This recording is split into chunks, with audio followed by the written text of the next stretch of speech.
Ferdi Ahmad, Mas Ferdi Ahmad. Nah, jadi pertanyaan selanjutnya Mas Ferdi Ahmad, Ustadz saya ini sudah beberapa kali belajar di pesantren, Masya Allah. Pesantren mana saja kalau boleh tahu. Namun saya merasa tidak memiliki hasil. Apakah karena saya salah dalam menempuh belajar atau memang saya belajar kepada orang yang tidak bisa mengajar? Masya Allah.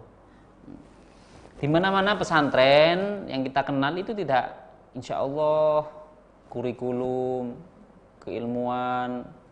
Nah, kalau misalnya jenengan benar-benar belajar ya, insya Allah di pesantren Indonesia ini banyak yang beraliran Ahlus Sunnah wal Jamaah, dan itu disusun dengan rapi. Saya merasa tidak memiliki hasil, ya mungkin dilihat ke jenengan sendiri, apakah ketika jenengan ke pesantren itu bersungguh-sungguh apa enggak. Karena kunci di dalam mendapatkan ilmu itu adalah jid, bersungguh-sungguh. Makanya Imam Syafi'i beliau berkata, ilmu itu tidak bisa didapatkan, diperoleh dengan rohatul badan, istirahat, penak-penaan, nggak bisa. Ya, tidurnya dibanyakin, ngobrolnya dibanyakin, nggak bisa. Ini kata Imam Syafi'i ya. Jadi saya menukil dari kalamnya Imam Syafi'i. Ini bukan kata saya sendiri, ini kata Imam Syafi'i. Nah, ilmu itu tidak bisa didapatkan dengan santai-santai, tidur-tiduran, ngobrol-ngobrol. Nah, kata Imam Syafi'i, akan tapi ilmu itu bisa didapatkan dengan sungguh-sungguh dan menghinakan diri ketika mencari ilmu. Makanya ilmu itu tidak bisa didapatkan oleh dua orang. Jadi ilmu nggak bisa. Yang pertama, orang sombong. Orang kalau sudah merasa sombong, ilmu nggak masuk. Ilmu apapun, apakah itu ilmu agama ataupun ilmu umum, kalau dia sudah sombong, kholas. Meskipun dia belajar di 20 pesantren, bahkan 100 pesantren, percuma. Karena di dalam dirinya ada sifat sombong.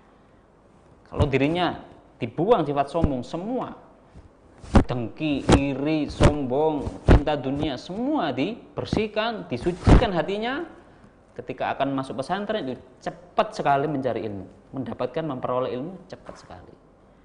Yang kedua, orang yang juga tidak mendapatkan ilmu itu mustahyin, orang malu. Malu, mau bertanya malu, mau belajar malu. Waki tipe-tipe orang yang tidak mendapatkan ilmu.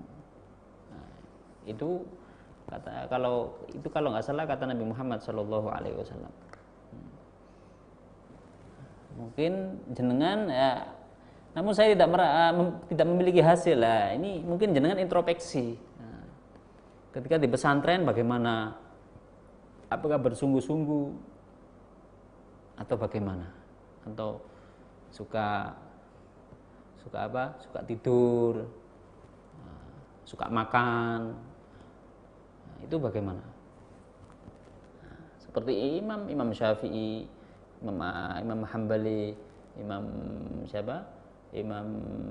Maliki, Imam Hanafi, mereka itu juga mencari ilmu. Kalau jenengan baca manaqibnya Imam Syafi'i 4 madhab itu, mereka mencari ilmunya juga bukan dengan enak-enakan. Mereka mencari ilmunya juga bersungguh-sungguh, mencatat, bertanya, kemudian mengamalkan. Nah, itu caranya supaya mendapatkan ilmu. Bahkan Sayyidil Habib Ahmad bin Zain al-Habasyi, ketika beliau itu kalau menuntut ilmu itu jalan dari Hauthah ke Tarim. Hauthah ke Tarim itu sekitar, kalau berjalan kaki sekitar 2 hari.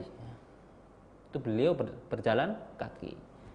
Coba jenengan kira atau jenengan tebak beliau sangu apa ketika perjalanan?